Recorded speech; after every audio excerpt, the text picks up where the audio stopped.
Nobody drives in LA. This is the third episode of our election run-up specials. We're interviewing John Yi, who's running for California State Assembly in District 54, which is Koreatown, and Phoebe Chiu, his campaign manager. We cover a lot of ground in this episode, so we'll just get right to it. So hello, my name is John Yi. I am a candidate for the California State Assembly District 54. It includes Koreatown, Downtown, Boyle Heights, Chinatown, and Montebello. And because a lot of people probably don't know what a California Assembly person is, I'm going to say I think that is an Assembly person and a county supervisor are probably the least familiar, definitely least recognized like government jobs that maybe neighborhood councils down there too. A little bit. People think was on city council when that's what they would introduce me. I'm like, no, I'm paid $0. Aww. The Wikipedia definition of your California State Assembly, they're just pretty much the ones who make all the laws and budgets for the entire state of California. But what it actually means for a district like ours is that the California State Assembly are the bosses of our cities in California. So if your city isn't building enough housing, if your city is not cleaning the environment, if your city is not protecting middle-class renters, it is the job of states then to intervene in city business and say, no, you have to do things this way or that way, whether through it's an incentive or through punishment or accountability. But that is essentially what the job of the state is to hold cities accountable. And it's essentially like at a state level, it's like the House of Representatives kind of. Precisely. Like, instead of the Senate. And the other voice you heard was? Hi, everyone. I'm Phoebe Chiu. I am John Yi's co-campaign manager, but I also work at the UCLA Institute of Transportation Studies and the UCLA Lewis Center for Regional Policy Studies full-time as an events and operations coordinator, but also as a research data analyst. How did you get here today? Of course, I took the subway. I got on the Wilshire Western, hopped onto the Purple Line, and then headed over to 7th and Metro. Then I walked a few blocks north to the library, where we are right now. What's the Purple Line? I'm just kidding. I can't remember either. We had someone on from Metro, and she said like Gold Line or something. I was like, what are you talking about? How dare you? You of all people. Yeah. I mean, that's when you know you're a true Angelina, if you call them by the colors. Right. You've been here a minute. And to be fair, for all of us, like the colors, apart from the E line, all of the colors are the same as they used to be. So if you're talking red line, or red line, purple line, it's all I've said it before. I'll say it again though. They should have just called the red line the R line, the purple line the P line, and then just use the rest of the letters for new. Yeah, honestly, I would agree with that. Just for us, just for Koreatown residents, just for the old school people. But I got here through walking from my office to UCLA Gateway Plaza. I took R12 down to Westwood Rancho Park, and I took the E-line all the way here. Nice. Wow. I think that my first mile, last mile game is just solid. I live about a mile from an E-line station in Santa Monica. So I was planning to take a nice leisurely walk down, maybe sip a coffee, figure out what emails I was going to send on the train. But then one thing led to another, and I have to catch my train in 5 minutes. So I hopped on my little electric skateboard for the 1 mile from my apartment to the train station, got on the train, did so many emails and correspondences and DMs. I cannot tell you how productive I was on this train ride down. And then I again have last 0.2 mile. I took the electric skateboard again, the one wheel from the 3 blocks from the train station to the library. Here we are now. But I love that you had reliable Wi-Fi the entire time. That way you can do work and emails. On the red and purple, it's pretty reliable. But once you get off the red and purple, at least when I go to like Boyle Heights or Little Tokyo, it's like a dead zone. Yeah, I've never had any trouble going from Santa Monica to downtown. And Eric, how about you? Well, I'll also just say, in the interest of full transparency, we also like to know how was your ride, because we want to hear if it was good or bad or in between, and just to be honest about stuff. My ride was pretty good. I mean, it wasn't as busy because I came here, I think, around like 3 o'clock. So it wasn't as busy, but no, it was uneventful. I picked up my UCLA staff commuter pass today, so my ride was well paid for, but it felt free in my head, so that was great. And for the first time, I actually looked outside the window. Usually I'm on my phone or reading a book or doing some sort of project while I'm on the E-line, but yeah, I had to stand today. There was no spots left to sit. And I figured out LA is pretty nice, pretty landscapes. I've just noticed riding back and forth between Silver Lake and Santa Monica for the past couple episodes. There's a part around Rancho Park where the greenery is really, it's like brushing against the side of the train. And it can kind of be, it's sort of psychedelic. Like if you're looking out the window, you just see this green blur and it's right up against it. But how was your commute? So today, I had my favorite train configuration. That is a train that is 100% full of at capacity with commuters. There was one person standing on a bike, but all the seats were full. Like the train was full of people going where they need to go. It is like such a heartening thing for me to see. Me being the rogue that I am, I brought a coffee and a mug from home. And this time I did not spill it on myself or anyone else. This time you weren't that guy that people are like, this guy spilled coffee all over. Last time, I think when we were interviewing, this episode hasn't published yet, but we were interviewing Jane from Metro, and I confessed to, I had a coffee mug in one of my cargo pockets, and I didn't realize that it wasn't... Your cargo pocket? I know. That's your fault. Normally, if I usually take a cup like that when I'm working on a commercial, and I'll run around, quick draw coffee, great. But I didn't have it secured all the way, and I'm like, wait, my leg feels kind of soupy, and I have a cargo pocket full of coffee. At least you didn't get scalded though. So I'm retroactively in Metro jail for that. But yeah, uneventful today. Okay. Uneventful. Well, my commute was also totally uneventful, except that I did it wrong. I always take the 92 down, and I know I just put in the library on transit app. I put Central Library and just to see when I need to leave by. And I was like, you know what? I'm even going to go down like half an hour early just so that if anything happens, I'd rather be a little bit early than a little bit late, because I ended up being 4 minutes late. I realized that I accidentally I saw the bus leaving right as I was walking up, and I was like, oh no, where's it going? And then I was like, well, okay, then I've got a few minutes to spare. So I was like, this is fine. I'll roll with it. I'll pop into a cafe and get a beer. And I was like, this is nice. And it was nice. And it's starting to cool off a little bit. And then I saw another bus come and leave. And I was like, wait, what? That bus wasn't being tracked. And I realized that it was giving me the directions to the Central Library in Glendale. So it was the 92 on the other side of the road. So I was like, oh, wrong Central Library. Why does the 92 go? It's the library to library line now to me. So I was like, okay, when does the next one come? And then it came in like 4 minutes. So it was fine. I got here a few minutes late, but just to, I've known people that have done similar things when they're driving. They put in the GPS and you type Mercato for the Ethiopian restaurant, say, and then you end up going to the East LA Mercado or something because you spelled it wrong. So it doesn't just happen to bus riders, but it does happen to bus riders. So, John, a follow-up question for that, and Phoebe too. In the broad view of things, how did you get here to where you are today? Well, I mean, my background has always been a community organizer. Before I was a candidate for office, I was the executive director of a nonprofit called Los Angeles Walks, and we did pedestrian advocacy, which is intricately connected to public transit, walkability, active transportation.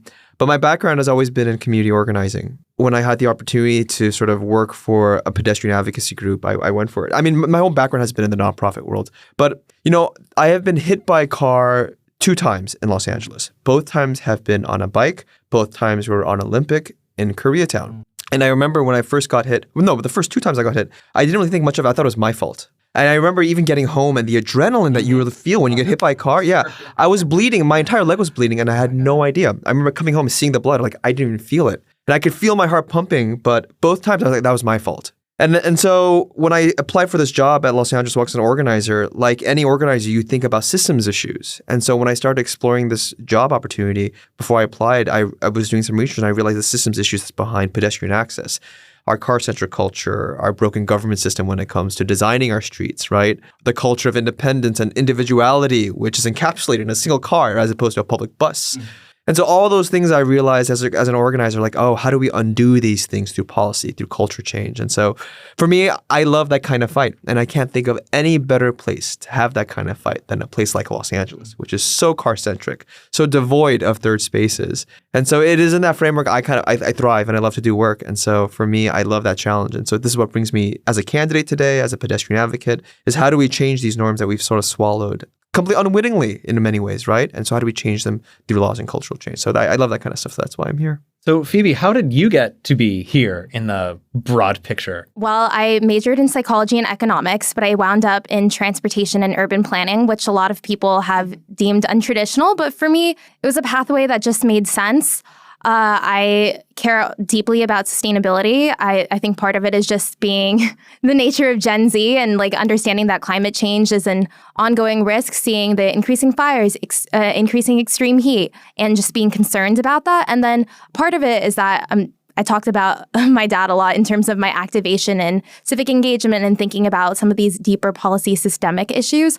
But he told me as a kid, at all costs, stop eating corn syrup because it's in everything. And I think that really pointed to me, okay, sustainable agriculture is the thing. There's a big corporate interest. He would talk to me about subsidies all the time, about how we're incentivizing people to eat unhealthy foods. And then eventually I learned about food deserts. And I think that was something that was really interesting to me, which is, you know, a lot of environmentalists think about environmentalism as we're doing this out of the goodness of our hearts. We're here to protect the planet, the earth. But at the same time, you know, we're protecting our own communities. There's, you know, economic and psychological and like behavior influence interests here as well. So that was kind of what I went into UCLA, where I did my undergraduate education, going into how do we work directly with practitioners and people that, you know, are controlling these things that affect the environment, that affect communities, and where is the way that we can bring about most change. So urban planning wasn't necessarily the end all be all, but it seems to just like weave its ways into the nooks and crannies of all of the different things we do. The thing that I really love about transportation is that so many people have a vested interest in it. I really care about education reform as well and ending mass incarceration, but I think there's like a polarizing nature for what we should do next, but everyone is really committed to wanting their commute to be easier and more convenient. And I think there's a lot of funding available for that too. So that's how I'm wound up being here and then meeting John through my work at the UCLA Institute of Transportation Studies. And yeah, I saw the opportunity for us to make change at the Capitol. I was digging around Reddit and I came across a post on Our Los Angeles that was about one of the city commissions or the city offices released a report saying that they are going to leave 70% of the city's zoning for single family houses. Is that a done deal? The LA Times was recommending don't do that. Yeah. But the Reddit story was about like some LA, city commission released a report saying they're going to leave 70% of the city's zoning as single family. And that seems like it'll make hitting state development targets very, very hard, right? And to tie this all together, is that something that the California State Assembly would jump in on? Like, how would that play out if we, don't make those targets? Yes. I mean, I think this is another clear example where the state has a responsibility in holding cities accountable, right? If you are building all the development in low-income renter communities, what you end up doing is displacing that community. And that is exactly the story of Assembly District 54. We are focusing all the development in our neighborhoods while leaving much of the other parts of LA sort of pretty much preserved. And so we are shouldering the burden of developing housing. The housing crisis is on the shoulders of our communities. And so the state of California did pass banning a single family zone, but it got taken into court. So right now, it is in court right now. And so we need to either fix it legislatively or fight it through the courts. But I think that is one of the clear mandates for our campaign is how do we ban single family zoning? And from what I understand, part of the reason we got to this city where we have huge swaths of I don't even like calling it single family housing because it's not necessarily a family living in a house. I call them uniplexes because it's like a duplex is Manhattanization to people that want everything to be a uniplex. But it also just, I don't know. And there's also families that live in apartments and they call it whatever. Really good point though. I love that. In the wake of the U.S. Supreme Court saying that cities could no longer have racial housing covenants to decide who lived where based on their ethnicity, race, religion. That's when the city started this process of downzoning from a residential capacity of 10 million to 4 million. So that because if you can't racially segregate or segregate on the basis of ethnicity or the next best, in quotes, kind of segregation that you can have is class segregation and say, well, then this neighborhood will only be for people that can afford homes, and not renters. And it's a renter majority city. And it's also a city that has 4 million people. We've hit that capacity, and then 75,000 people without homes. To clarify that previous comment, according to LAist, the LA Zoning Commission recommended to leave 72% of the city zoned for single-family homes. It's ridiculous. I mean, how are we going to solve the housing crisis if we leave so much of our land untouched, illegal to touch? Let's make that. You know what? It's also, and it all connects. Everything's connected, obviously, but it has to do with environmentalism too, because a lot of people who fancy themselves environmentalists will think that single family housing is better for the environment because the environment means fresh air and yards and a tree around your house and not dense housing and parks. And that cities kind of inherently in their nature are anti-environmental spaces when in fact, you know what I mean though? In fact, the best thing you could do, it seems like, would be to concentrate people and have, less infrastructure that all the concrete construction that, of sprawl and to have, because I always say we do want green spaces, poor people want green spaces too, but I'm happy with a park. I want green roofs. I think that cities could be things like net benefits for the planet, for the environment, and not just this kind of dystopian Victorian industrial revolution idea of a city as a filthy, diseased place. Yeah, I mean, I think a lot of people just might not have that level of exposure to what a modern city could look like. Things like bioswales or figuring out what cool roofs look like, or, locally grown foods instead of shipping everything out with large truck carriers. I think that's something that people are just not used to. They have an idea of the city being a gray, lifeless. Yeah. I mean, you might even need to define bioswale for people that don't know what because I still get the words check when I write that. I get the red dots underneath. I'm like, come on, dictionary. Think of it a Brita filter. That's your grass, pretty much. Yeah, because it's like, and for Los Angeles, instead of shunting all of the water that we get, all of our water comes, in this short rainy season, and then we just flush it out to the ocean, picking up all the pollutants along the way, and then it goes out into the ocean, and we could be recharging our aquifers. And even in Orange County, they recycle water, but here we're like, oh, toilet to tap. I mean, people are so opposed. Some people, a lot of people are understand that all water has been drunk and urinated by something at some point in history, millions of times for millions of years, billions of years, but this is what I think is so tragic is we are not here because of lack of ideas or solutions. Mm-hmm. There's so many amazing examples across the country, across the world of what a green, diverse, multi-transit, thriving city can look like, right? That is both not just an urban desolate space, but a place where you can thrive and live. And so we know what it takes. But what is happening here in Los Angeles is that the political will to get to that vision is not there. But I will bet that if you ask anyone here in Los Angeles, do you want better public transit? Everyone will say yes. The number of people who want to get out of their cars, take public transit, reduce their time on the freeway. And so this is a need that is happening across the base. But what we're not finding are political leaders who are able to present a clear vision where we're not threatening people's parking spots for their bus lane, or we're not. And so I think that is where it's going on, is we haven't have elected leaders who are able to really pivot this in a way that makes sense to everyone. Instead, people have chosen one side despite the other. And I think that is, no one gets anywhere with that kind of framing. I also hear all this pushback from people that are just like, yeah, but this is Los Angeles. It's the car capital of the world. It's always going to be, and I think there's there's kind of this belief, even if you don't want to have it, that we just can't do big projects anymore. It's like, oh, look how long everything takes. And we built a stadium in Inglewood. Come on, we've done it. Oh, first of all, as to us being the car capital of the world, however that's figured out, cars per capita, we're not even the car capital of Los Angeles County anymore. We're 27th, I believe. There's 28 out of 88 cities. We're we're not the car capital based on that. Before California became the state with the highest car per capita ownership, it was it was number 5, I think, below South Dakota, Iowa, Nebraska, places like that, because it actually, having lived on a farm in a rural state, it makes sense. You do have to have vehicles out there. So of course Des Moines was the car capital, and then California was a big agricultural state, but then the cars crept into the city. I feel from the rural, and it's now we think of that as an urban necessity in the city, and it's no, it's an invading force. And the other thing I'll just say is that when people think, oh, we can't do that in California, or that can't happen in Los Angeles, is we do things this way. It feels like that is an erasure of the fact that 2/3 of people aren't even from here. So it's you're probably from a place that does not have that attitude, or you've visited places that don't have that attitude, or your parents are from places that don't have that attitude. So how can you think all these people come from around the world and then we come here and are we just too dumb to figure it out, or is it just political will? Are we just stubborn or lazy or what? Because we're also a very rich city. We just don't look like it. Yeah.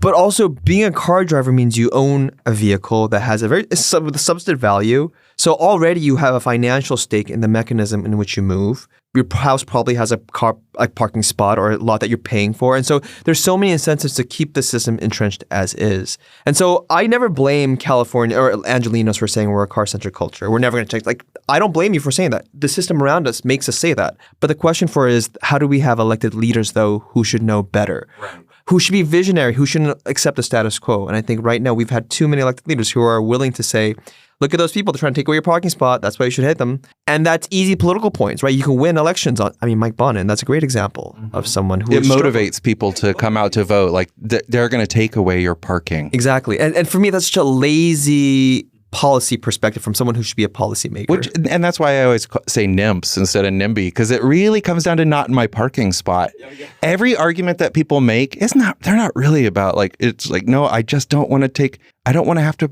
park in my garage that is attached to my house or in my parking because, I know people, I know some homeowners and they're like, yeah, I have a pool table in my garage. I'm like, of course you do, because you can store your car in the street for free for as long as you want. Why wouldn't you turn an extra room into the pool table room instead of the car storage room? So John, how about K-Town in particular is such an exciting neighborhood because it's the densest neighborhood in LA, right? So from a sustainability forward-thinking standpoint, what do you see for K-Town? How would you like to, see that neighborhood move? I love K-Town because for me, it represents the potential of what we can be as a city, which is dense, public transit reliant, multiracial, multi-generational. And I feel like those are the ingredients that we need to have a diverse modern metropolis, right? So, Koreatown, let's talk about it. It is transit reliant. You have major subway line stations going through the community. You have a new extension happening, which is exciting. You have a lot of major subway bus lines going through as well, some Metro Express lines too. And at the same time, you have a community that is very reliant on the public space. We have a large senior population using the sidewalk space, using the public bus stops and subway stations. And so all of these things, we have the ingredients, but right now, the way it is still prioritizing commuters over the community. If you hear pretty often on a monthly basis someone who's been hit by a car and killed in K-Town, most often they are our seniors or children walking to school. So I think right now it has potential, but it is not given the resources. The sidewalks are crap. The bus stops. Very rarely will you find a shaded bus stop in Koreatown, right? And so I think all these infrastructure is gone. We're notorious for our lack of public parks. The one park that near my neighborhood is Liberty Park, but it's a private park with signs all over it. Any kind of amenities that you want to find as public spaces are oftentimes corporate private spaces. So, the McDonald's is where a lot of our seniors hang out in Koreatown. You go to any McDonald's 8, 9 in the morning, it's full of Latino and Korean seniors because there's no public spaces.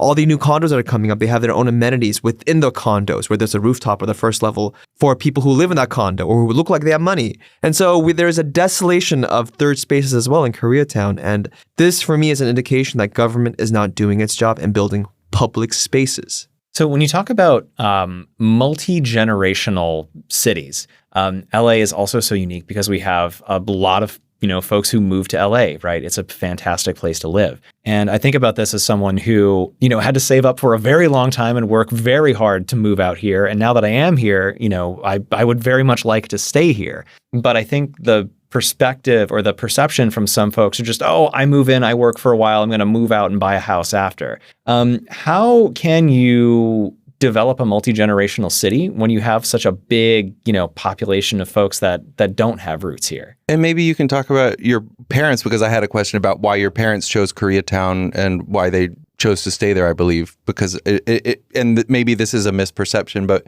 to me, I always think of Koreatown. It's a very, very diverse neighborhood. It's the most populous. It's the most densely populated. It's very diverse. Little Bangladesh is within it almost. It's like a neighborhood with neighborhoods inside. But I always, I guess I've known Koreans who's immigrate here, and Koreatown seems to serve as the foothold, and then you move out to Fullerton or Cerritos, but your parents are still in Koreatown? No, my parents are in New Jersey now. Oh, okay. They left around when I was in third grade, but I think my answer to your question hits your answer to your question, which is why my parents moved to Koreatown. It's because they were able to find housing in Koreatown. That's where a lot of Koreans were. And so you would naturally gravitate toward places where people speak your language, they sell your food, the culture. But also that's where they were able to get the resources, the people who knew the real estate space to find a home, to find rent, and then eventually buy a home. So that's what it is. And so to the question of like, how do you create a multi-generational community? I mean, it goes down to housing. Multi-generational families exist if they live in multi-generational homes. There's no, way around that. And so making sure we have housing that is not just for singles, for bachelors. I'm not going to call it bachelor anymore, but like... I know it's very genderized, but housing that is for, mom, dad, grandmother, grandfather, right? Or for a young family that's growing, oftentimes this is what happens to my friends. The couple moves in, they buy a place, they have to move out because they have a kid. So again, it goes back to what you were saying. You're constantly moving, constantly renting and going to a new place. Well, if we want to create a community, having people rooted in that community, living there for generations, isn't that what we want in our cities, in our communities? And so I think that it's very difficult when you have housing that is very restricted and limited. And most of the housing in Koreatown are for either singles or one bedrooms. And is that really promoting for multi-generational homes? And you go to Pico Union, you see overcrowding there is more overcrowded than Manhattan. All the people that are getting displaced in Koreatown, we think they're moving out of the county or they're not. They're moving across the neighborhood into their friend's home, into their parents' home, and resulting with more overcrowding. Yeah, Los Angeles has a hidden density because the census for like 24 years now has said that we are the most densely populated statistical urban area, the Long Beach, Anaheim, Los Angeles area, and that New York, New Jersey is number 5. I think San Francisco, Oakland is number 2. But and people think, well, how can that be? Because when you're then they compare Manhattan to the suburbs of the Crescenta Valley or something. And it's like, yeah, but you're not thinking about Staten Island and Long Island, and there's lots of suburban areas of New York, not even New York City, but the New York metro area. And like here, it's a lot of times it's hidden because you'll say like a neighborhood like Pico Union, you're like, oh, look at this big mansion that was built for one family, but now it's been subdivided legally or illegally. The garage might be 2 homes, right? And then there's more than one family living in each of those units, and so you really don't. And because we don't have the most active sidewalks, it's kind of, people just don't believe that it's as dense as it is, I took an urban studies class focused on the local LA region at SMC last winter, and I might be butchering this point, but I believe what our professor said was that LA's density looks so high because we're a massive, massive city. Like we cover such a big area. Then we have a lot of medium density places, whereas New York, New Jersey, that whole tri-state is very, very, very dense, but very, very small. And I'm originally from Pennsylvania. So, if you drive through like upstate New York, it's trees, Well, yeah, Manhattan is smaller than Pasadena in area. So when you think about the urban area of New York, it extends far beyond Manhattan, far beyond Brooklyn. Our parking lots, if you combine them all together, there's a size 5 times Manhattan or something like that. If you combine all the surface parking lots, it is this bigger than Pasadena too. Because I wrote a thing about bungalow courts recently and how they were killed by parking minimums was one of the things that killed them, and then downzoning was the other one. Because people are like, oh, I love these bungalow courts. Why don't we build nice, affordable, multi-tenant housing like that anymore? I'm like, because of those two things. And then I was like, but it's funny that, yeah, if you combined all the parking, it would be an area bigger than the entire city of Pasadena where the bungalow court was born. So that was like a neat little horrible irony. But Phoebe, I wanted to ask you too, because you're from the Bay Area, which is an area that I think we think of as like a lot more of a transit-rich area. And what brought you to Los Angeles, and what did you think as a Bay Area person coming here? And because you're car free, and like, yes, that's right. Well, I came to Los Angeles for school, and it was definitely not related to any of the urban planning reasons. But yeah, I wanted to experience what this, I guess, romanticized version of LA was like. And slapped me in the face that LA is nothing like they say in the movies. And that's fine. That's great even. And I wish that the West Side was more like the rest of LA, and that there aren't just a bunch of young professionals and it's like a little bit stiff. Like, I miss being around families. That's something that I've noticed a lot living in that side of town, where I want to be where, people have like grown up here their whole life or have like stories about the local places. All of the different stories about the neighborhood, it's just a bunch of college students or like professors. I don't need that. I want to be out like with the whole community. So that was a little bit of a side tangent complaint there. Well, side question, when's the last time you had someone from the neighborhood tell you about how great Westwood used to be? Like, I always hear people talk about like, oh, Westwood Village in the 80s. That would, I'm like, oh, that's nice. I've never had a single conversation with anyone about that. So because now I go there and I'm like, oh, it looks so walkable, but it's like T-Mobiles and Metro PCS. I'm like, oh, I don't want to be here. Yeah. And the businesses rotate out really quickly. I feel like there's always something that's closing down, and I always see for lease signs. And then also the neighborhood council. I feel like a lot of the people are students, or, like my boss sits on the neighborhood council. So he also doesn't live in Westwood. So that's like another area where I'm like, oh, like people are just here for whatever transient purpose that they have. So that's something that I perceive out of Westwood. But from the Bay Area to Los Angeles, I mean, I rode BART quite a bit. I think starting in high school, I was told by my family not to ride it because I would get killed on BART, but I didn't listen to them at all, and I needed to get out and explore and, have hobbies. So it was a good experience. And I think I was very used to that commute. That might be part of it, just like the familiarity, and also just like how fast I had perceived it at the time. I rode it again recently, and it wasn't as fast as I remembered. But to get from my house, which has a BART station, to San Francisco, maybe it's like 40 minutes. I know that it's faster than, going through the traffic of the Bay Bridge, and, finding parking is a pain. But, people in Los Angeles complain about parking a lot more than I think people in or not people living in San Francisco, but people in the Bay Area in general complain about parking in San Francisco. Yes, it's hard, but that's why you don't do it sometimes. Right. They've reduced demand for parking by inducing demand for other modes of transportation. And just thinking about San Francisco,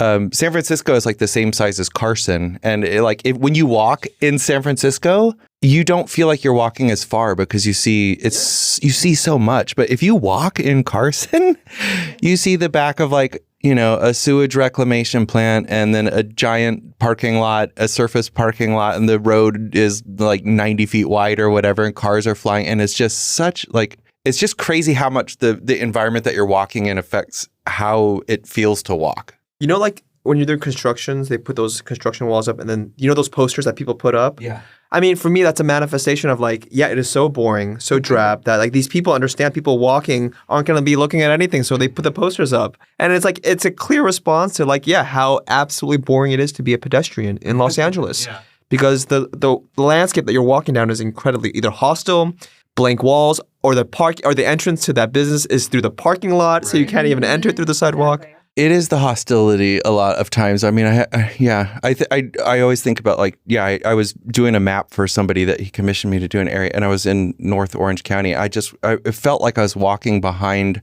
a windowless back of a mall for so long, and I could see someone coming down the sidewalk from what seemed like 20 miles away, like the only other figure on the sidewalk, and it was so kind of creepy. But what's going to happen are we going to acknowledge each other when we pass?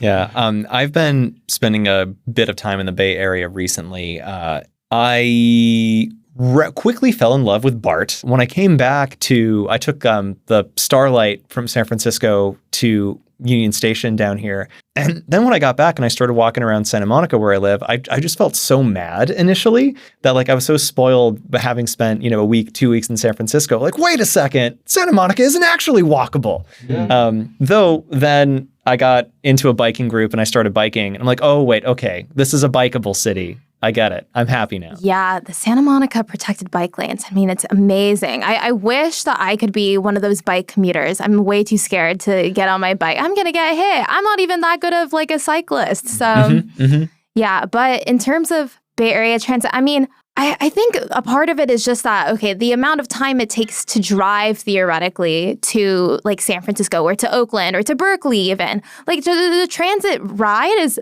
around the same time, and this is excluding traffic. But what I know about LA is that if I had a car, for example, I could get to Koreatown, obviously only if there wasn't traffic, in 20 minutes, and knowing that the transit takes 3 times as long. And then the same thing when trying to come to the Central Library, taking an hour and a half because I had to take a line from the campus to the E line by a bus. And then, an hour is not too bad, I guess, from Westwood Rancho Park to 7th Street Metro Center. But just like all of that in between stuff, I know that, I've taken a lot of time. And I feel like that is something that gets at me a lot. But my friend that's from LA, he didn't say he doesn't like Bay Area transit. It's just so expensive. And that's his big pain point, that, the fare box recovery ratio up there for BART, it's bad. I mean, I thought, it wasn't that bad. And then I went back and I was like, oh, wow, it's like $5 something, like just to go to San Francisco.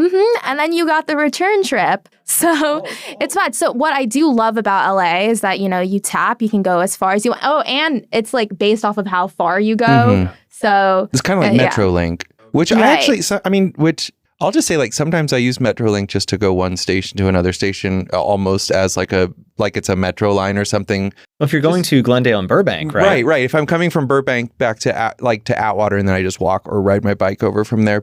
And I don't even know how much it is. And I guess part of it is because I don't have a lot of money, but I don't spend $13,000 a year on a car. So I always feel like I've got money that I'm saving because I'm not ever paying for parking. I kind of like don't even pay attention to it unless it's like I'm looking at an Amtrak ticket to somewhere further away. I might be like, okay, do I even have that much money in the bank? That's fair. I mean, I think it's just like the low income transit dependent people that like make those like big comparisons. But it's nice having all of these like fareless like transit programs where, like you pay that fixed cost and you can ride as much as you want. I think LA Metro has been doing a lot better of a job rolling out those programs than the Bay Area. The Clipper Bay Pass program, they were randomized in terms of like which students or which affordable housing developments, residents could, exactly. It was a lottery and people were really upset, and rightfully so. Everyone wants this kind of access and everyone would like to like participate in this initiative to kind of show the amount of buy-in there is, but it was just not something that. Let's quickly just shout out LA's Go Pass program for community college students. Like, I'm an SMC student right now, and I've been, studying for a while. And like one of the biggest perks I get from that is, to have a Metro Pass or like the Culver City bus, the Santa Monica buses. I can quite literally go anywhere, not have to get out my phone, do whatever. And it's such a nice, seamless experience. The amount of money that has saved me is like well beyond the, cost of a class at community college. It's truly amazing. And if you were thinking about taking a community college class, maybe you want to take a painting, maybe you want to learn about sustainability, know that you will also get a Metro Go Pass. Yeah, definitely. It's amazing. And I don't know, so many people have great stories about just like with their money savings being able to like eat better food or like, stress less about I did focus groups with some UCLA commuters when I was trying to run our U-Pass transit referendum because K through 12 and community colleges qualify for Go Pass. Other universities qualify for U-Pass. That's a little bit of a bone to pick that I have where, school to school, if you want to do advocacy together, you have to go through different avenues. But I mean, I'm glad that there's multiple like fair structure programs that might work for different institutions. So that's not always a bad thing. But back to the focus groups example, a lot of the students said that there's some lines that, they would avoid taking because one agency had higher fares than the other, or like say that there is some sort of emergency or some sort of like they didn't feel safe on the transit system that day. There's somebody weird or doing something on their bus. And they wanted to go to another line, but they had to think about the coins in their pocket for whether or not they could afford the next fare. And I'm glad that it's providing more flexibility on how to get to a place, having some more of those fareless transit programs. I think all that gets to the fact that it can be very complicated. And I think complication is one of the reasons that people don't do it. I know people that told me they wanted to take the bus more, but they just not having a schedule posted or a route map at the bus stop where it's just a post in the ground next to a trash bin and there's not even anywhere to sit. And they're like, just that feeling of, is the bus going to come? Like, and then I had to show that, so I always tell people, like, if you know someone that's transit curious, and you're a transit advocate, you should like help them because that they might not want to ask for it, but or bike riding, go on a group bike ride with someone that wants to ride bikes more or something like that. But I also think that in school they should teach rider's ed, because in my high school you had to take driver's ed, and I lived like a mile and a half from the high school, and I was like, I don't need to learn how to drive. I didn't own a car. I was like, I have a bike. Why do I need to learn driver's ed? I've been talking to my young cousin, and she's nervous about learning to drive and everything that goes along with that. And I've been trying to to give her the possibility of, driving is a great skill to have. There's a use for it, but don't fall into the trap of letting it become the only way you get around. It's just as important that you know how to take a bike lane, that you know how to take your city bus, how to take your county bus. Like so many things in life, you do have options and you do have a choice. Maybe you have to look beyond what is easily presented to you, but choice is there, possibilities are there, and you can structure your life however you want it to and get around however you want to. Which getting around brings me to K-Town with the D-line extensions that are happening there. What's like the local perception of, when these extensions open? How's it going to shape things in K-Town? To be honest, people aren't talking about it much, or I have not heard much about it. I mean, I think people are excited about the potential it'll bring, but will this be a game changer to Koreatown? I don't really know. What I'm fearing is land speculation. I mean, this is what happened to Little Tokyo. Right, when they built the Little Tokyo station, there was land speculation happening before and gentrification that resulted afterwards. And I mean, K-Town's already kind of in full swing with gentrification. And so this will already add more to that and probably extend gentrification even further for Koreatown. But that is one of my biggest concerns is all the land speculation that happens around new transit centers. But for me, this is the tragic irony, which is we are a community that relies on our public transit. And so the very thing that is a gift to us oftentimes is a poison to us. And this is something we had a conversation about this with another candidate, just about how it's like, oh, you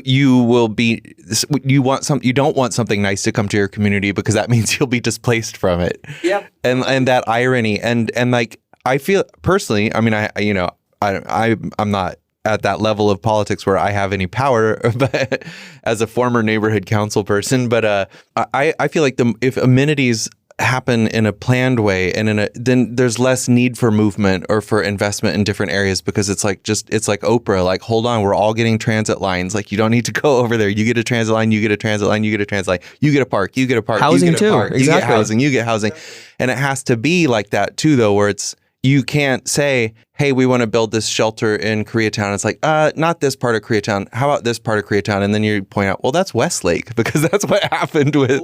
What we have essentially done is taken city planning and city growth and management, and we've politicized the entire process. And we put in all these where voices can get involved and opine on things, and lawyers can sue things and tweak things into their own favor. And when transportation, housing, basic city growth and expansion should be almost a technocratic thing.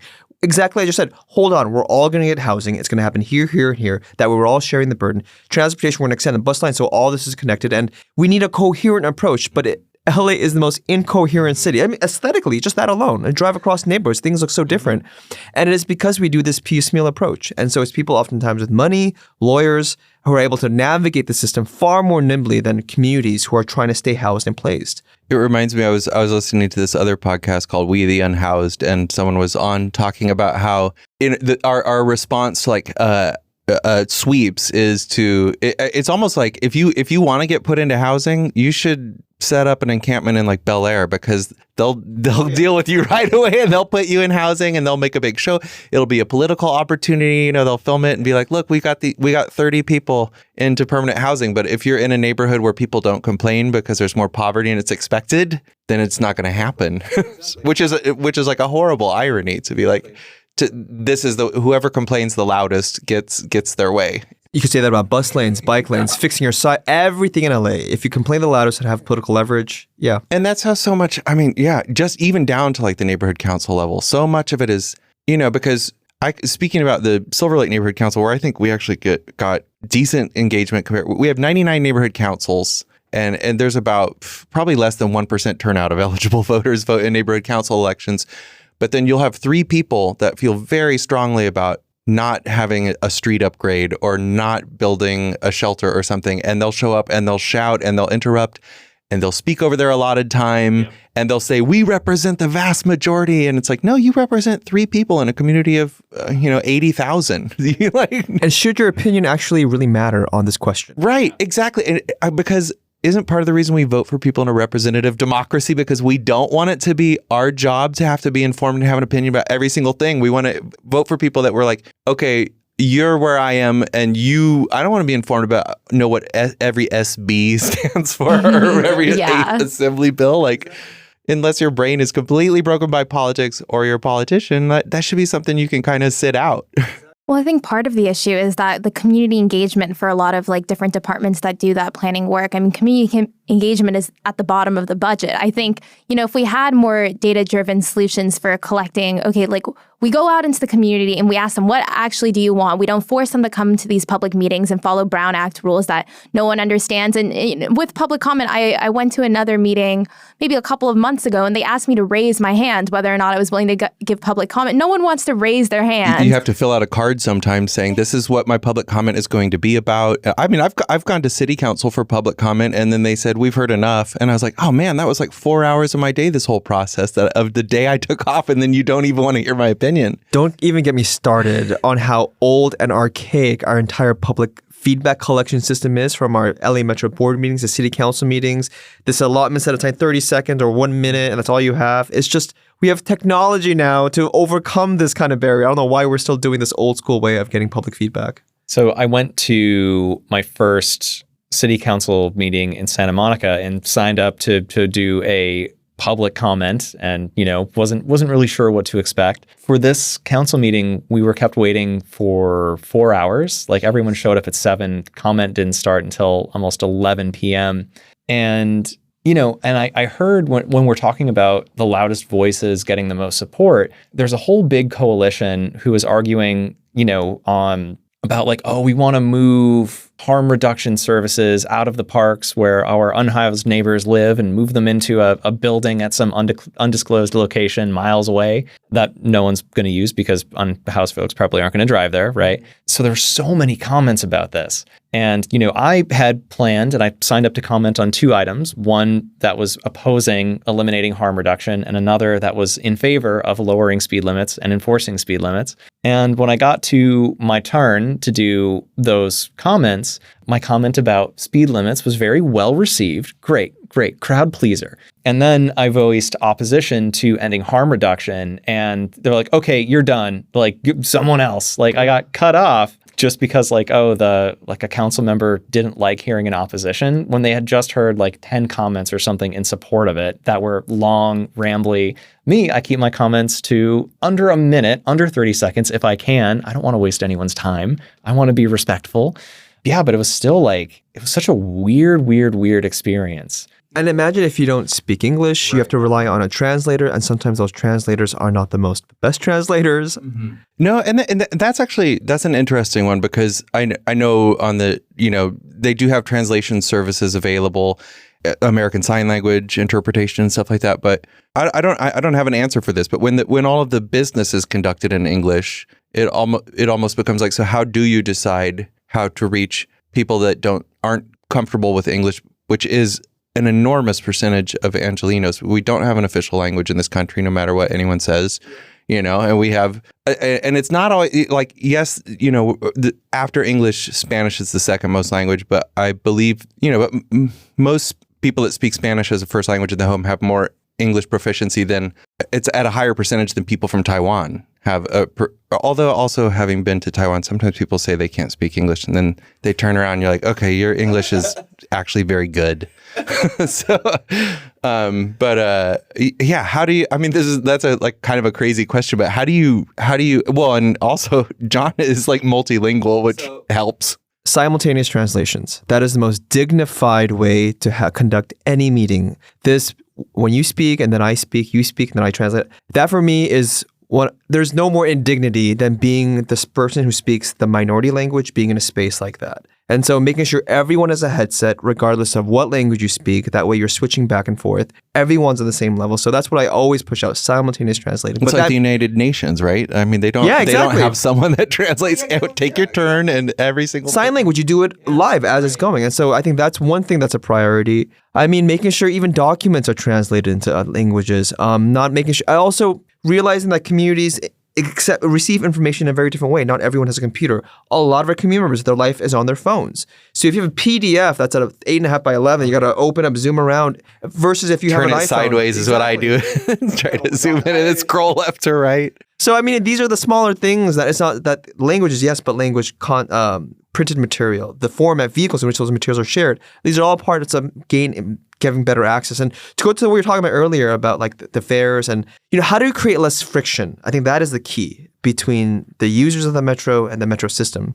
But the problem I see is that LA Metro looks at metro riders as people to be managed, as crowds to be moved here and there. And then I am not surprised because the people making decisions at Metro do not ride the Metro. And so I think the perspective that needs to change is, no, we are your customers. Treat us like customers. And so if you have that perspective, anyone who's running a customer service business is how do we create less friction as possible? So if we're going to create people who are going to sign up to get free Metro passes, perhaps don't have people sign up to begin with. Is there a way we can automatically make Metro free, transit free, right? That's one way to do it.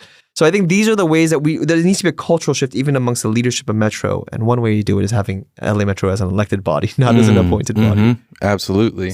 On the subject of free fares, I think as a student user of free fare, like I love it. On the flip side, though, Metro has just rolled out a bunch of end of the line tap to exit programs in Santa Monica, in North Hollywood, and I think more are planned elsewhere, right? It seems like the issue they're trying to solve is the perception of crime on the trains. And again, perception of. But at the same time, they're also making it a less equitable, less accessible program or transit option. So what can we do about that, right? How do we address the perception of crime and also address the very real issue of accessibility? Well, and maybe you can counter one of my concerns too, because I'm not against free transit in principle, but I worry that it will be used as an argument for more austerity, that will say, well, we're not making as much money, so now we're going to cut things even more. And I'm more afraid of that, is that they're going to say, sorry, we can only afford to run trains one time a day and buses twice a day because we're just not getting the fare that we used to have. And I also just never understood why stations in North America and most of the European places I've been, actually just everywhere outside of East Asia, why there aren't like more amenities in the stations that generate money for those metro services. Like there's all this space where it's like, oh, this could be a stall for, I've been in stations where there's art galleries and clothing boutiques and cafes and restaurants, sometimes that you go to even if you're not going on the train, because you're just like, oh, that place has like vegan ramen or whatever. So if you can speak to all that. Speaking not on the real estate part, even though I have like some questions and thoughts about that too, but in terms of tapping on and off and like that austerity concern, I think part of it is, I kind of feel bad because now I'm defending the tapping off, but figuring out what exactly our ridership is, I think, has been a really big challenge in California to figure out, okay, like how many people are riding transit? We always rely on the fares as our mechanism of figuring out who's riding, and then like where are people riding to and from. I think those are valuable questions to be answered. Is a tap-off program the best way to do it? Maybe not. But what is like an alternative? Probably going directly to people. But again, that's really resource intensive as well. So I think that's like an area that I'm a little concerned about. And then in terms of that customer experience perception of safety piece, I think part of it is that, we have, it took way too long for us to have like an LA Metro Transit Ambassador program to really Shout commit out the ambassadors. to. We all love the ambassadors. To figure out like how are we going to make the system a client-facing system, and giving people directions on like where to access Metro, helping address different concerns. I think because that's been such a... I'll pick up Phoebe's going because I think safety looks different. It does not have to be someone with a gun at their hip. And oftentimes it is working class communities of color, renter communities that are given this false choice, which is safety to you must be a police officer. And actually, if you talk to a lot of first-gen Koreans, even Latinos, the older folks will say, yes, it is a police officer. And so there is a cultural element too in America where we do see safety as someone with a gun. But if you go anywhere else where they have amazing public transit, not even transit, public spaces, be it parks, plazas, pedestrian areas, it is not safe because you have someone with a gun. It is safe because it's bustling. It's busy. You have sidewalk-facing businesses. And so it is. We can create safety through infrastructure and community. Well, and I think that also touches on the fact that the trains shouldn't be housing for homeless people. Like that's not dignified for them or for, it's like, it's a horrible solution for everyone involved. It's like they're going there, and especially now the A line, because it's so long, I feel like it really become like a line that a lot of unhoused people go on because, you can get on at one end and sleep on it. And I don't know how long it takes to get to Azusa from Long Beach, but it's a long ride. And so, you're not going to get bothered. Like, on a bus, I think, I don't know, a lot of people I do think have a stigma against the bus still, which I don't completely get because bus routes are shorter and you don't encounter people sleeping on the bus as much. And, but just maybe having, this should not be the public space where people that's where they go to sleep, or parks. It should be housing. I was at Mariachi Plaza Station a few days ago, and I ran into their LA County mental health workers, and what they do. I said, "Oh, so what are you doing here?" They're like, because they were walking on the plaza, and they're like, "Oh, what we do is we take ownership of a certain sector of the line, and we just ride the line back and forth. And as we get off each station, we walk around and see if there's anyone with like mental health or housing issues, and we provide them with resources." Oh, that's great. And I asked them, like, given your work, like, what is one thing that you think are lacking? Like, well, when things get really bad, and when someone's having a really mental health breakdown, or like there's something going on, we're not equipped to deal with that. What you need are actual health professionals who can come and de-escalate. And they told me the issue is those people always are in the buildings and the clinics, not in the field. And so I think that is a level of on-the-ground services that we need. And so if we do know that the A-line is a popular place for the houseless, then there should be a whole all-hands-on effort to focus on the A-line, bring in those resources, have an actual plan. And I think this is what's often missing when it comes to systems that working-class people rely on, whether it be your sidewalks, whether it be our subway stations. It is just this blunt force of just put police officers there and you'll be safe. But having a nuanced plan of a specific line and attempt at like that level of detailed nuance and approach doesn't really exist for our systems. And so I think that, again, we need more elected officials who know these systems intimately to be able to bring a more crafted public policy that meets our community. And that actually makes me think of another discussion I had with someone about how pedestrians kind of feel the same way, because it's, again, you don't want to make it worse for people that are unhoused, but there's a message that our society sends when they say, it's okay if you set up your tents and take over a sidewalk, because that just inconveniences people that don't have cars. Exactly. And it's like, well, why? Like, as long as we don't inconvenience cars ever in the slightest, it's like they can be on the bus, they can be on the train, they can be exactly. And then it's like, maybe we can take some of these parking spaces and make that into housing. It's like, no. Then where will we park? That becomes interclass conflict. Mm-hmm. And if there's people with power and money making poor people fight against each other. Mm-hmm. And why is it that the question I face in Koreatown is I have to either choose kicking a homeless person off the sidewalk or having a senora who lives next to me be able to walk through and get to her bus stop safely. Right. And that's such a false question that we are always forced to answer. And we are pitting homeless and working class people against each other. And for me, that is so unproductive, and it's an intentional effort by people in power. And it even with housing, it feels that way, because a lot of times I feel like in arguments about housing, it's rich homeowners fighting with really rich developers, and they're like trying to get renters on their side. Like, don't you care about this? Don't you care about? And I'm like, no one's listening to us, because I've said it before. Like, renters, even though we're the majority, we're treated like our opinions don't matter because we're transient. We're only here temporarily because we're paying rent instead of homeowner associations or mortgages or whatever. I always say, like, everyone's paying for something for their housing, but we treat rent as like, no, that you don't have ties to here. It's simultaneously been alienating and encouraging since I've been in LA for these past five or 6 years, that on one hand, when you talk to a landlord or you talk to like other West Side working professionals, like, yeah, I'm just like here, I'm gonna work, like blah, blah, blah, whatever. And it does feel like a place that doesn't have an identity. There definitely are those people that are like, they don't even know what neighborhood they live in. They're like, I don't know what neighborhood is. I think I saw a sign that says something. There's an Albertsons over there. And then on the flip side, though, like, I have conversations with people in my building that have been living there for 30 or 40 years, like Paul, who got in my building, who got a composter installed and a little gardening center outside in this plot that was unused on our building lot.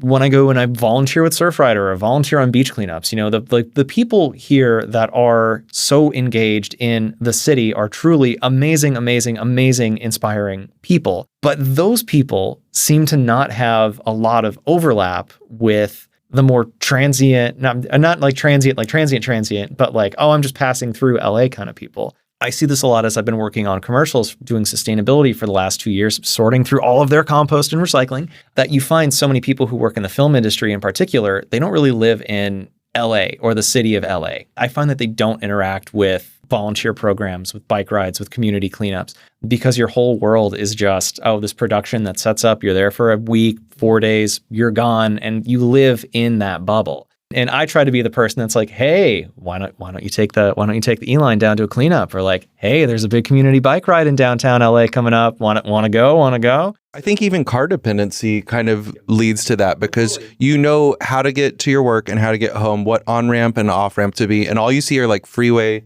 barriers and maybe the place you eat at lunch, and you don't know anything about what neighborhood is next to you. That's exactly what Koreatown is. People know Koreatown by driving through it, or they work there, they have their lunch at that place that they know, and then they talk about it with, oh, I know Koreatown because I go to lunch there, and then they leave for the rest of the time, for the rest of the week. Cars definitely have something to do with this, but it ultimately goes down to housing.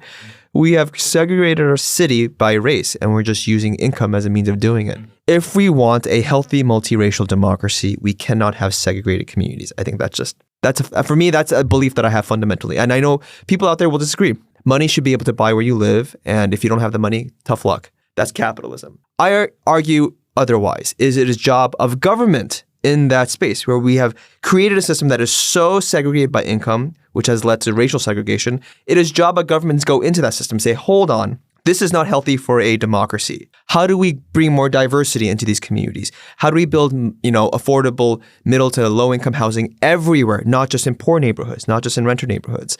And I think it is through good public policy we do that. And this goes back to what we were saying earlier, is that public policy should make housing boring, right? It shouldn't be riddled with all this drama and opposition and lawsuits. And so I dream of a day where we will one day have a government where that looks like housing and transportation in a very boring, technocratic way, instead of this kind of nonsense of what we call democracy here. And so for our campaign, I think we are rooted in this very mission, is how do we create, and I'll say it again, a multiracial, a dense, transit-reliant neighborhood. And that is our district, but we are at risk of losing that with current leadership. And so I think one of our campaigns is how do we preserve those ingredients that make our community so great? And so, this is the reason why 3 big issues for us is, first, we're fighting for our renters. We are an eviction hotspot. We got to make sure we keep our renters placed and housed as we weather through this housing crisis. Number 2 is world-class public transit. I am proud to say that our district has the highest ridership of buses and trains than any other district. So how do we make sure we encourage it, make it grow? But that also means our sidewalks must be clean, well lit at night, shaded. And the last issue is senior issues that we talk about a lot. Because this transcends just beyond, I'm Korean, for those who don't know. This goes beyond just, Korean community, but all racial communities, senior care. If you're a millennial, this is something that you're thinking about intimately nowadays. And so those are our 3 big issues. And so, if you want to get involved, get to know our campaign more, you can go to our website at www.johnforassembly.com. That's spelled FOR. Also follow us on social media, which is at John Yi, YI_LA. I'll put in a plug. Just definitely follow John for his Instagram content, because we didn't really even talk that much about third places, third spaces, but that's like it's the kind of thing once you see it, you can't unsee it. Like when you're walking around, you're like, oh yeah, that's true. Like, why are there no plazas here? Or why are they all private? And it's great content. If we want I go back to this. If this is how existential this question is for me. If we want a healthy multiracial democracy, we must have healthy multiracial public third spaces. Like our public schools, these are places from different tribes come together, mix and churn. Otherwise, how else would we mix and churn, right? And so I think by doing burnouts in intersections. So yeah, that's why public space. That's why I love public spaces. Let's use a super wide angle lens right now. Apathy. I find that there's a tendency for certain folks to be very, very, very apathetic. Like, oh, everyone's a crook. They're all equally bad. Everyone's a crook, or South Park mentality. Or maybe we can even also just talk about in this state where it's almost always Democrat versus Democrat. So it's like, then why should we even vote? Because Democrats, exactly. I'm a Democrat, they're a Democrat. So this affection, this pessimism, I think is rooted in the fact that we have this 2-party Frankenstein monster system that is not producing any results for the American public. And I think there's no better personification on the Democratic side than the state of California. We have a state where everyone has a D after the name.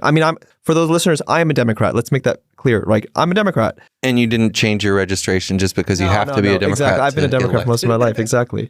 But in a state where everyone has a D after the name, what is the actual difference, especially if the state of affairs looks like the way it does? Awful air, high rents, traffic, unsafe streets, dirty streets. And so something that our campaign is saying, we need a different kind of Democrat. One is actually reflecting the values of the public, not taking money from corporate PACs, oil, gas. It is really astounding, the kind of rhetoric that comes out of our Democratic Party here in California, and then the complete about-face we do when it comes to our donors. And I think this is where you get the disaffection of the public, the pessimism from the public. And so what we say is how you campaign is how you legislate. And so that's why we're running a completely clean money campaign. My biggest donors are my friends and family and from the community. And we refuse any kind of corporate PAC, any kind of special interest money. And the other part of it is that, the people that are currently in power rely on the people on the ground not knowing the rules. They benefit from that. Being a career politician means you choose the seat that's easiest to win, not the seat that might achieve the most change. And I think, as we kind of alluded to earlier in the conversation, the county supervisor and the state assembly are two of the most misunderstood seats in California. And, people might not understand a lot of the things at the state level. Something that might be happening in your city or your county, it spills over into another neighboring region as well. So all of these Californian issues about climate change, that is also very important to our campaign, or senior issues or housing. If people aren't finding, the resources they need here, they'll end up, moving out further away. And then you're pitting both the rural and the urban jurisdictions against each other. So I think that's a big thing there as well. And we are the 5th largest economy in the world. And so if you sleep on your state assembly members, your state senators, we are leaving so much at the table. To be a state assembly member for California is not to be a state assembly member for the state of New Hampshire. No, not pooping on New Hampshire, but they're completely different scale. When California changes its laws around car emission standards, it impacts not only the whole country, but the globe as well. We're one of the largest car markets as well. So we have so much leadership we can have on so many scales, but power that be has intentionally left us in the dark. That's why so many people don't know what this position is even about. I think status quo politicians honestly like that, because they just rotate around to things that they're not even qualified for. It's oh, you termed out of this. What are you going to do now? Oh, I'll be city controller. And I'm not talking about our current city controller, but that's how it's been in the past. It's oh, and then I'm going to do this for a while, and then I'm going to do that, or I'm going to inherit this. It's my turn. My opponent, he moved into the district 2 months before he announced he was running because he was handpicked by his boss to take his boss's seat. And that is the last thing this district needs, right? On the flip side of this discussion of apathy, what gives you hope? Where do you find inspiration? To be honest, Phoebe. It is not Phoebe, but the Gen Zers. Gen Z, that's correct. Oh my goodness. I often make the mistake of, most of my team are Gen Zers, and I always think they're my peers for some reason. You're a millennial. I'm a millennial. And I'm Gen 39. X. I'm always why are there no Gen X people showing up for local stuff anymore? They give me hope. The same way I think millennials, when I remember when we were cute, we were the cute hot thing, right? We were the ones that were changing politics, upsetting the norms. And I think this is how every generation challenges that. And I think any good elected official looks at the young folk and say, where are they going? How do I follow them? Because very rarely will the youth be wrong. Right. And so that's why I learned so much. I get so much energy from the rest of my team, is because they are their what is it? The canary in the coal mine. Do you think, honestly, do you think that's part of the reason people my age, Gen Xers, do kind of check out? Because it's we become cynical because we're we were idealistic for, people marched my age and were involved in stuff when I was young. And then I think they kind of check out, and then they come back when they're retirement age because they've got time on their hands and they want to hold on to what they've got and stop anyone else from getting it or something. I don't know. It's a lot of time. It's a lot of hard work. Yeah. This is my first time being a campaign manager. And I think going into it, not saying that I don't have that same faith towards our campaign and the policy issues and the vision, but glamorizing, wow, running a campaign, we can totally do this. I know exactly, all we have to do is canvas to voters, the social media. It's a very simple formula, really. Honestly, it is really simple to run for office. It's easier than you think, is what the Ralph Nader book is called about affecting change. Yeah, but it still takes a good amount of time and resource investment. Figuring out okay, what is the route for different things. Yeah, and it's just hard because, it's so grassroots, it's so strappy, and it's not glamorous at all. So it's hard for, I guess, someone established in their career to, take a break and really invest in that thing that might, be considered a pipe dream. But, the more people that get involved and are willing to knock on doors, the larger of a community that we're able to kind of be excited about. I know Isabel Jurado, one of our good friends on the campaign trail. I mean, like, people are turning out for her. People are resonating with her vision, and their race is still really challenging, but it's heartwarming to see the number of if you live in people. District 1, vote for her. So please come out and help volunteer for us as well. Mechanical question about elections, right? How important is door-to-door interactions? My default mode for interacting with people is very much like small groups quality time, and the idea of like knocking on a stranger's door I find absolutely terrifying. But it seems like, as we've been doing interviews with candidates, it seems like it's one thing that people just keep on talking about. Like, you have to like knock door to door, right? So I'm in exactly the same boat. It sounds like so emotionally draining to me to talk to that many people. So if you asked me this question maybe 4 cycles ago, I would say, actually, I don't know. But if you actually look at the recent successes in City Hall, specifically the progressives that have won and kept their seats, Nithya Raman, Hugo Soto Martinez, Eunice Hernandez, now Isabel, their campaigns, a connective tissue is canvassing, is rebuffing this traditional norms that I think establishment candidates do, which is blast the district with contentless, Victoria's Secret-esque model like catalogs, mailers that you get. And they instead went door to door and talked to voters face to face. And that's how they won. And that's what we're doing. I've been Monday, Tuesday, Wednesday, those 3 days I knocked on over 1,000 doors just by myself. And I absolutely love doing it because it gives you such a good temperature of the community. You get far more data than you'd ever get. When you think of door knocking, you think you're just talking to one door in isolation. And if you see it in that framework, it is defeating, because how are you going to get however many tens of thousands of votes by just knocking on 1,000 doors in a week, right? But what you realize is if you talk to that person has a network, has a family. That person might have seen you canvassing in the plaza over there. And this is something that's happened to us. So that is, communities are vibrant, moving beings. Not everyone is stuck in their homes. And so I think any good organizer knows that when you're canvassing an individual, you're not canvassing the individual, you're canvassing a network of people. And I think with that in mind, canvassing is incredibly effective. And so that's why we are doing that. We've been doing it for the past 4 months now. We're going to do it now till Election Day. I mean, today I canvassed for about 3 hours this morning. So canvassing works. So anyone who wants to help a campaign, door knocking is a key way of doing it, especially for grassroots campaign. And let me add this one thing, sorry. Canvassing works if you have a message that the people can relate with. The issue with the establishment candidates that are running as incumbents is they don't have a clear message. They just want their job and keep their job when things are going to around the neighborhood. So for their message is not, there's no clear message they have. They're just hoping that the mailers will give them. Yeah, that's why I feel like there's never any vision. No, like what is the vision that you have? And it's like, this person is standing in front of a fire, like my opponent. Like, okay. So grassroots campaign has a clear message that resonates with the district, and by talking to voters face to face, that message becomes even more visceral. And so I think that is the advantage of any grassroots candidate, is having a very clear message of change and then talking to voters face to face. You have a magic wand that you can wave and your transit wishes materialize. What is your transit magic wand item? I don't know how prescriptive I'm going to get, because if I win, I don't want this to be... I'll say it. I would put LADOT, Bureau of Engineers, BSS, into one agency. I would create one agency called the Department of Place. That's not only about transportation, but about everything that happens between A and B. That would be amazing, just because if you've ever tried to get anything done on a street level in your neighborhood, like, oh, we need a bench here. It's like, oh, it's like, that's LA Streets. We changed the name from Bureau of Street Services to something else now. But then this street furniture is handled by that, but the resurfacing is handled by this department. And it's so hard to navigate. So I mean, it feels like it's like on purpose. Like you're just no, it is on purpose.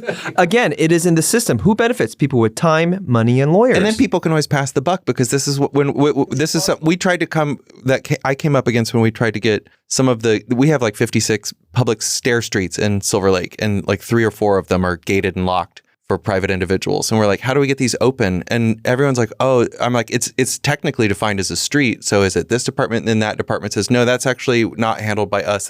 That's this department. And everyone just keeps going in a circle and saying, it's not us. It's not a priority. And then they term out.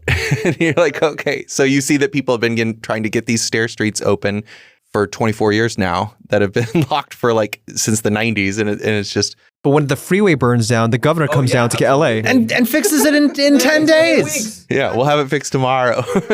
Yeah, if we could like just turn on automatic signal priority for the E line when you can fix the highway and like It's just it's completely backwards the way we have it here. Phoebe, how about you? My big thing is reliability. I just want reliability. I feel like it's just such a simple, no-brainer fix. I was trying to take I think it was a Big Blue Bus 2 the other day, and there is live tracking, I think, because there is literally the LED sign saying, oh, the bus is coming in 2 minutes, 2 minutes, 1 minute's passed. And then, oh, all of a sudden the bus is only coming 26 minutes later or more.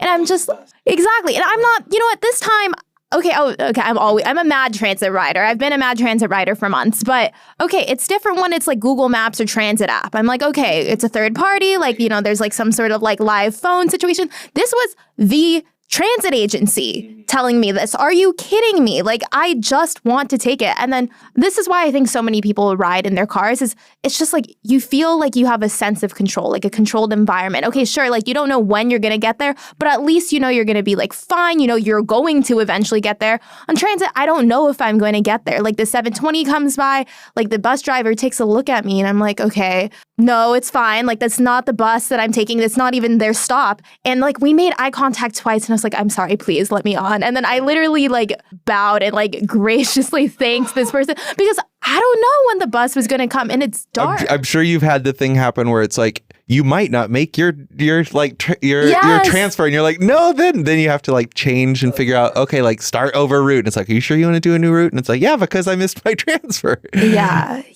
And you shouldn't be penalized for missing your transfer. At least they don't charge you for doing transfers within 2 hours now. I think it's free with the transfer. But like the idea that you would ever be penalized monetarily for a system's failings, like even though I'm not necessarily as big on free transit for, reasons we discussed, but like transfers have to be free at least. Sometimes when I go to meetings and I know the majority of those attendees will be car drivers, I intentionally shave it really close so I end up late. And I'm like, sorry, the bus was late. It's like, you got to suffer as much as I do. And that's why I think it would be really interesting to have more employer-based like transit programs, because then you're creating a culture at the employer level of, oh, now the employer is expecting, their employees to come on time. They want a good transit experience for their people. They're the ones investing in their program now. And then also part of the flip side is that, so many of these more corporate employers or businesses with like more than 25 people, it might be affecting who's living in the area, the VMTs. Like I feel like in that sense, it's like an accountability mechanism for the people that they're bringing into the community. Eric, that makes me think of my response to the perception of buses not being as cool. I find that I really enjoy riding the bus after hours. Go to a concert, take the E-line down, take the 720 back. Amazing. Like, I'll do this forever. I find that I have much worse experiences on buses during rush hour, during the day, when the buses are fighting with cars, right?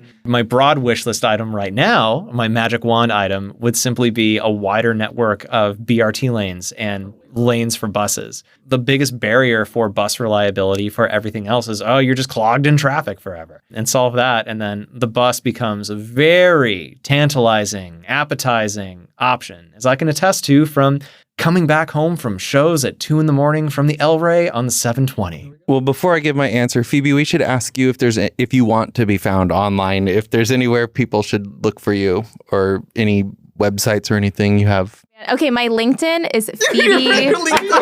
I think it's linkedin.com, Phoebe Chiu _, something like that. And we'll just let people, figure out how Chiu is anglicized. So there's all kinds of variations. Actually, my magic wand was going to be to have dedicated bus lanes at the very least on all the major lines. But because I drank a liter of water, it's that we had public restrooms at all the stations because I'm about ready to explode. There we go. Well, with that. Yeah. On that note. So thank you both so much for coming down to talk to us today. Thank you. This was fun. Yeah, this is fun. Thank you. Good luck on your campaign. Thank you. Thank you, Eric, for being one of the supporters. Eric led one of our walks. 2 walks, what am I saying? And so, Eric, just want to thank you for your support. And also just the amazing work and content you create, too. I think it inspires a lot of people to become better pedestrians. Even though I don't vote in John's district, the reason I'm so invested in it is because it is the urban core of the city. And much in the same way that Santa Monica politicians that we were talking to said that Santa Monica is an incubator and an innovator, and that people are inspired by them, what happens in John's district will move outward. So I'm kind of more invested in that than I am in my own district. But I will be voting in my own district too. Well, only, I should say, so they don't think Don't commit voter fraud.